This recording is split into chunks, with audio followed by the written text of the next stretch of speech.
Good morning student. आज हम हिंदी की क्लास में सर्वनाम पढ़ेंगे।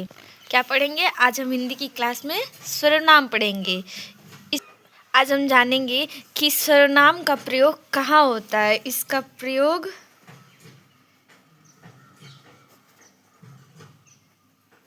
कहाँ होता है, इसका क्या अर्थ होता है,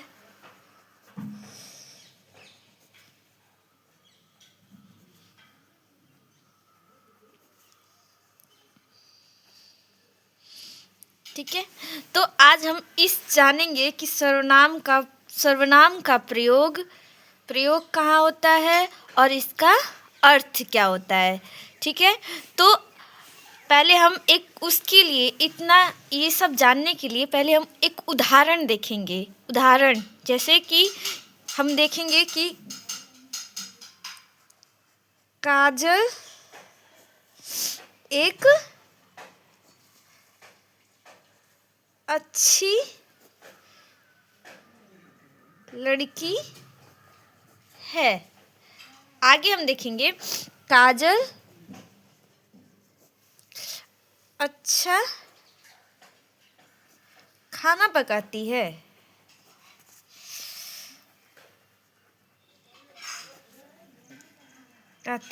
काजल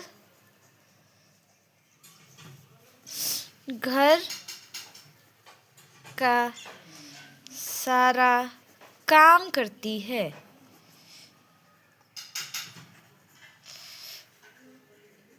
तो हम देख सकते हैं कि बार बार यहाँ क्या आ रहा है, काजल का नाम आ रहा है। इसी के जस्ट अपोजिट, इसी के बाद हम एक और उदाहरण देखेंगे कि हमको पता चलेगा कि सर्वनाम का प्रयोग कैसे किया जाता है। इसके बाद का जो उदाहरण है हम देखेंगे काजल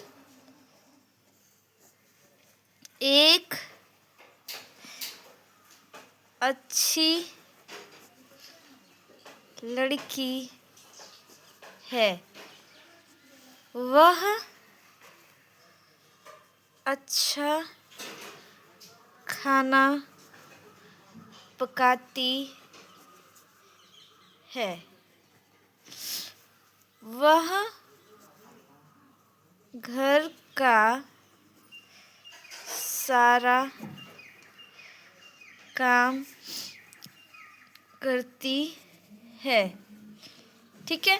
तो अभी हमने देखा कि पहले वाले उदाहरण में क्या कहते हैं, काजल एक अच्छी लड़की है, काजल अच्छा खाना पकाती है, काजल घर का सारा काम करती है। लेकिन उसी के बाद का जो उदाहरण हम देखते हैं उसमें कहता है काजल एक अच्छी लड़की है, वह अच्छा खाना पकाती है, वह घर का सारा काम करती है।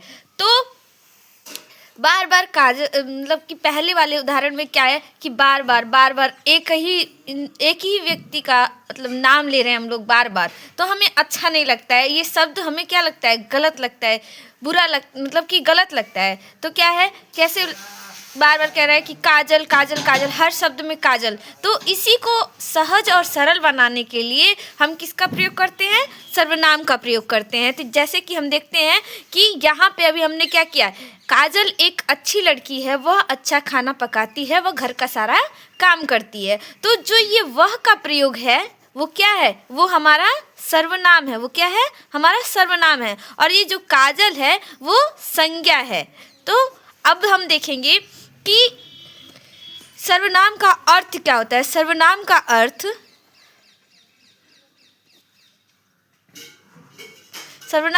होता है सबका नाम। मतलब जहाँ किसी का नाम हो वहाँ जो शब्द प्रयोग किए जाते हैं उसको क्या कहते हैं, सर्वनाम कहते हैं। सर्वनाम का अर्थ होता है सबका नाम। सब नामों की जगह जो शब्द प्रयोग होते हैं उसे क्या कहते हैं, सर्वनाम कहते हैं। उसे क्या कहते हैं, सर्वनाम कहते हैं।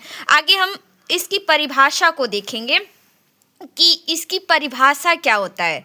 इसका परिभाषा क्या होता है, तो परिभाषा इसका यही है कि जिन शब्दों के स्थान पर, इसकी परिभाषा ये है कि जिन शब्दों के स्थान पर जिस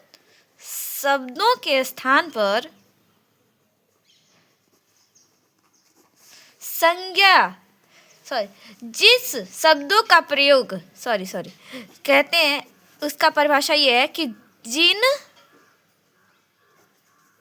शब्दों का प्रयोग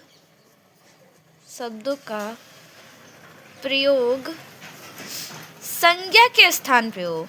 किसके स्थान पे? संज्ञा के स्थान पे। संज्ञा के स्थान पे स्थान पर किया जाता है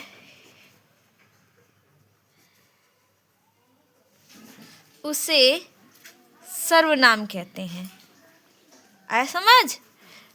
क्या कह रहा है परिभाषा कह रहा है कि जिन शब्दों का प्रयोग किसके स्थान पर? संज्ञा के। काजल क्या है? एक व्यक्तिवाचक संज्ञा है और उसके स्थान पर हमने क्या प्रयोग किया? वह। और वह क्या कहलाएगा? सर्वनाम कहलाएगा। तो अब हम परिभाषा देखेंगे। जिन शब्दों का प्रयोग संज्ञा के स्थान पर किया जाता है उसे क्या कहते हैं? हम सर्वनाम कहते हैं। क्या कहते हैं? सर्वनाम कहते हैं।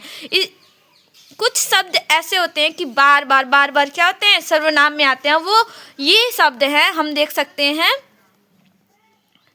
इसको बस हम थोड़ा जानने के लिए लिख सकते हैं या समझ सकते हैं कि कौन कौन से शब्द सर्वनाम की जगह प्रयोग होते हैं, कौन कौन से क्या क्या यूज़ होते हैं, प्रयोग किया जाता है सर्वनाम की जगह पे।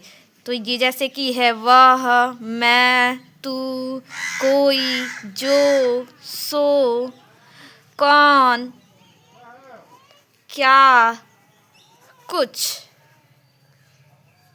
ये सब क्या है? ये सब सर्वनाम है।